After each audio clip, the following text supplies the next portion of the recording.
El 19 de junio, 1944, uno de los barcos más grandes, más importantes y más veteranos de la Marina Imperial Japonesa se encontró con un submarino estadounidense de un 16avo de su tamaño en su primera patrulla de guerra. Ese encuentro, que representó un concurso entre dos de las tecnologías navales clave que definieron la guerra en el Pacífico, también representó el cambio de fortunas de las dos marinas en esa guerra y fue parte de un punto de inflexión significativo en esa guerra. El hundimiento del portaaviones japonés Shokaku por el United States Ship Kavala es una historia que merece ser recordada. Para junio de 1944, los Estados Unidos estaban a la ofensiva tras conquistar las islas Gilbert y Marshall.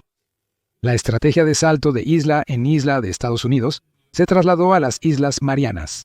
Los 71,000 hombres del quinto cuerpo anfibio de los Estados Unidos, bajo el mando del teniente general Holland Howland, Matt Smith, del cuerpo de Marines, invadieron Saipán, cuya captura pondría las islas principales de Japón al alcance estadounidense.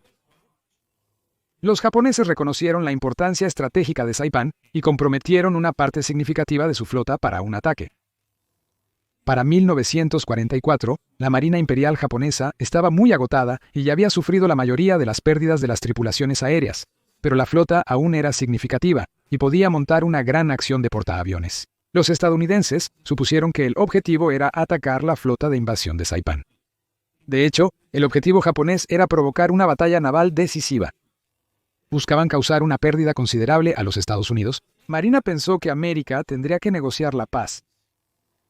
La primera flota móvil, bajo el mando del vicealmirante Yasuro Osawa, contaba con 5 portaaviones de flota, incluyendo el portaaviones de flota Taiyo, el más grande y nuevo de la flota japonesa, el Shokaku y el Suikaku, veteranos del ataque a Pearl Harbor, y los llamados portaaviones de flota viejos Junyo y Hiyo, así como 4 portaaviones ligeros. Los 9 portaaviones fueron respaldados por una flota de batalla que incluía 5 acorazados, 10 cruceros pesados, 2 ligeros y 34 destructores. Aunque estaba muy superado en número por los Estados Unidos, Quinta Flota bajo el mando del almirante Raymond Spruance, que incluía 15 portaaviones y aproximadamente el doble de aviones embarcados, Osawa vio una ventaja. Los japoneses contaban con más de 500 aviones en bases terrestres bajo su control en Guam, Yap y Rota. Los aviones basados en tierra no solo igualarían en números a los de portaaviones, sino que también tenían mejor alcance, ofreciendo la posibilidad de atacar a Estados Unidos. Flota mientras que los aviones de los Estados Unidos estarían fuera de alcance para contraatacar. La Marina Imperial japonesa enfrentaba una oportunidad única. El escenario estaba listo para la última gran batalla de portaaviones contra portaaviones en la Guerra del Pacífico. Pero el plan de Izawa tenía un grave defecto. Al comienzo de la guerra, los japoneses tenían ventaja por su mejor entrenamiento y equipo. Pero para 1944, los estadounidenses los igualaron en número y mejoraron sustancialmente su equipo, entrenamiento y tácticas. Mientras tanto, la flota aérea japonesa luchaba por compensar pérdidas previas, y su equipo no lograba mantener el ritmo. Aunque las suposiciones de Izawa sobre poder atacar desde un rango mayor le sirvieron en la batalla, el duelo aéreo fue desigual. En los ataques aéreos del primer día, los japoneses perdieron más de 350 aviones frente a una pérdida estadounidense de menos de 30. La batalla aérea fue tan desigual que se conoció como la Gran Masacre de Pavos de las Marianas. Aunque la batalla aérea es conocida, la batalla se ganó principalmente bajo el océano. Los submarinos estadounidenses jugaron un papel crucial en localizar y seguir a la flota de Osawa durante la batalla. Entre ellos estaba el United States Ship Kavala en su primera patrulla. El Kavala era un submarino diésel eléctrico de clase Gato, la primera clase de submarinos producidos en masa por los Estados Unidos durante la guerra. Se fabricaron 77 submarinos clase Gato entre 1940 y 1944. El United States Ship Kavala, el 32º barco de la clase Gato, se estableció en marzo de 1943 en Oceanside. Lanzado en noviembre y comisionado a finales de febrero de 1944, el Kavala navegó de Connecticut a Pearl Harbor y el 31 de mayo zarpó en su primera patrulla al este de Filipinas. Kavala estaba bajo el mando del 1934 de los Estados Unidos, Academia Naval, galardonado con 2 estrellas de plata por su servicio como oficial ejecutivo en el United States Ship Garfish. Con una longitud de 311 pies y 9 pulgadas y un desplazamiento en superficie de 1.525 toneladas largas, el armamento principal del caballo eran sus 10 tubos de torpedo de 21 pulgadas, 6 adelante y 4 atrás. En ruta hacia su área de patrulla en el este de Filipinas, Kavala resultó estar bien ubicado mientras las dos flotas se acercaban entre sí. La noche del 17 de junio, Kavala rastreaba un pequeño convoy cuando su radar detectó un contacto de barco. Conforme Kavala se aproximaba, el contacto se multiplicó. Koestler y Kavala habían descubierto una parte de la fuerza de tarea de Osawa. Aunque Kavala tenía objetivos fáciles, los submarinos debían informar primero los contactos. Koestler decidió cortar el contacto y reportar el avistamiento. Al día siguiente, Koestler intentó restablecer el contacto. Era un trabajo peligroso, ya que la fuerza de tarea tenía amplia cobertura aérea y escoltas para matar submarinos.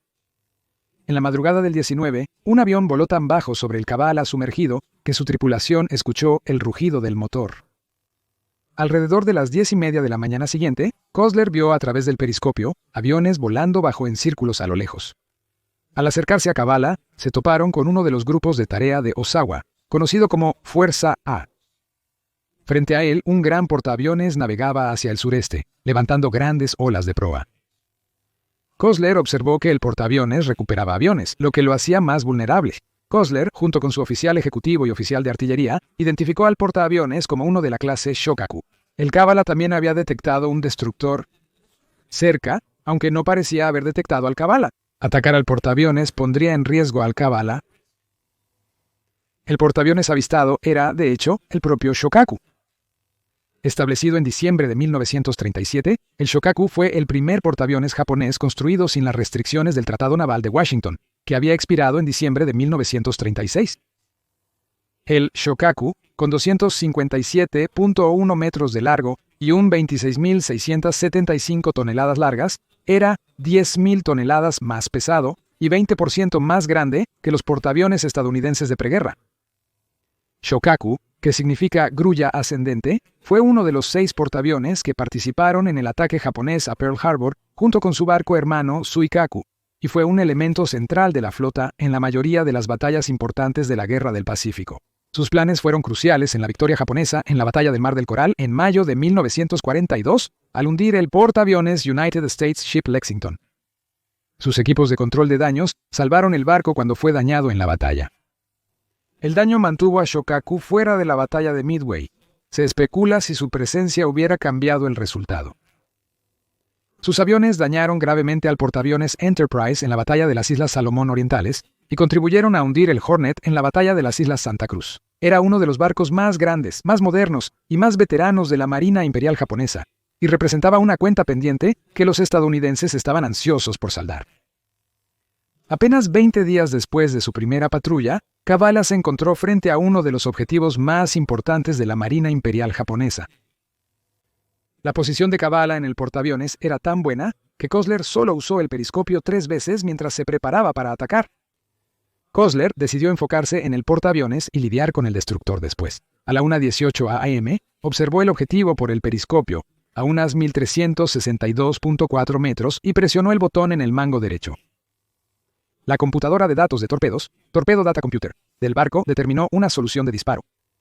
La computadora analógica realizó los cálculos trigonométricos complejos necesarios para ajustar los giros del torpedo, angulándolo para interceptar el objetivo en el punto anticipado, considerando las velocidades del torpedo y del objetivo. Para generar una solución de control de fuego, el Torpedo Data Computer usó datos del compás giroscópico y pitómetro sobre rumbo y velocidad del submarino, y estimó el rumbo, velocidad y alcance del objetivo usando datos del periscopio, radar y sonar. Posteriormente, el Torpedo Data Computer efectuó cálculos trigonométricos para determinar el curso de intercepción del torpedo y mediante una interfaz electromecánica estableció dicho curso mientras los torpedos estaban en los tubos preparados para ser lanzados. Koestler ordenó una salva de 6 torpedos.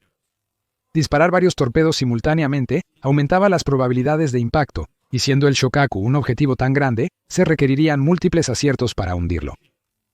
Ordenó ajustar los torpedos a una profundidad de 15 pies. Koestler hizo que el Kavala se sumergiera mientras disparaba los torpedos, sabiendo que podrían revelar su ubicación. Los 6 torpedos se dispararon a intervalos de 8 segundos, suplicando una secuencia de disparo de 40 segundos.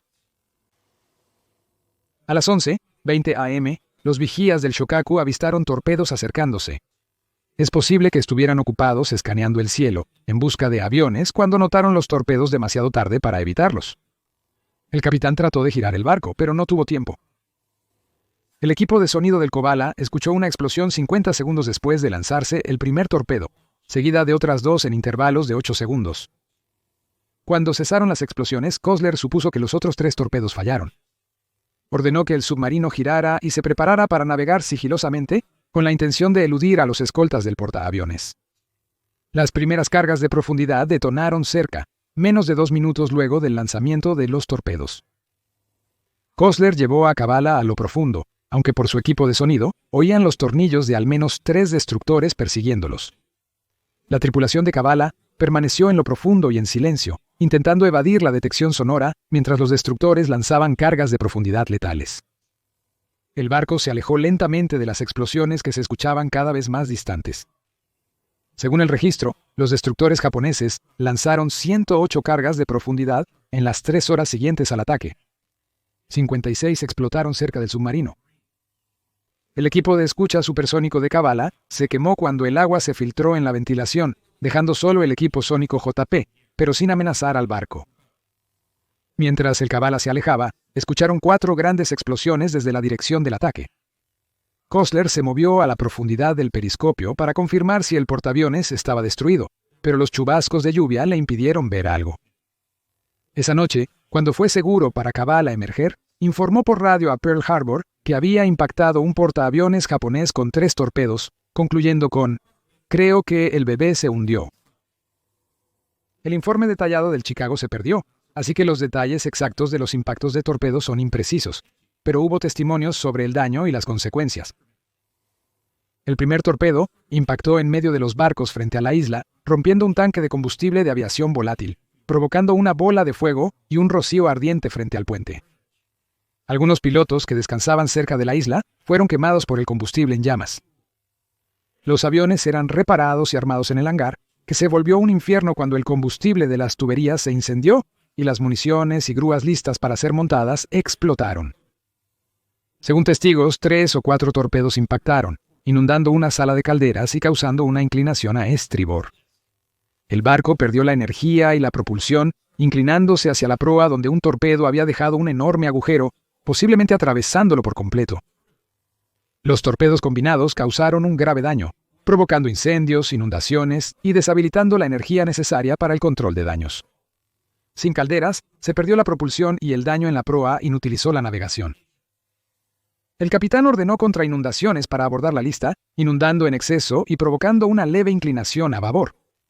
Sin embargo, eso requería inundar otra sala de calderas.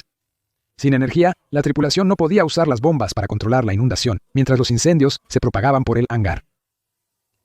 Las experimentadas cuadrillas de control de daños de Shokaku habían salvado el barco en batallas previas en el Mar de Coral y las Islas Santa Cruz cuando sufrió daños. Apagaron el fuego en el tanque de combustible aislando el área, pero sin energía para las bombas no podían controlar la inundación en la proa y los incendios en el hangar se propagaban. A la 1:30 quedó claro que no podían salvar el barco y el capitán ordenó abandonar el barco. La tripulación se reunió en la cubierta en la popa y se preparó para abandonar el barco. La proa se hundía despacio, permitiéndoles actuar ordenadamente y no abandonar a nadie. Luego, de repente, a los 8 minutos después de las 2, hubo una gran explosión en la proa. Una bomba aérea explotó dentro del hangar, posiblemente atrapada en el incendio o lanzada hacia adelante mientras la proa se asentaba. Bajo la cubierta, el barco se había inundado poco a poco de vapores de gasolina debido a tanques dañados y combustible de baja calidad. La bomba encendió los vapores en todo el barco, causando 4 tremendas explosiones, las que Kossler escuchó a bordo del Kavala. El agua se derramó por la cubierta y fluyó a través del elevador abierto hacia el hangar. Esto ocurrió en la popa, donde la tripulación se había reunido, lanzando hombres por la cubierta hacia los incendios. El barco se hundió casi verticalmente en menos de 2 minutos después de la gran explosión.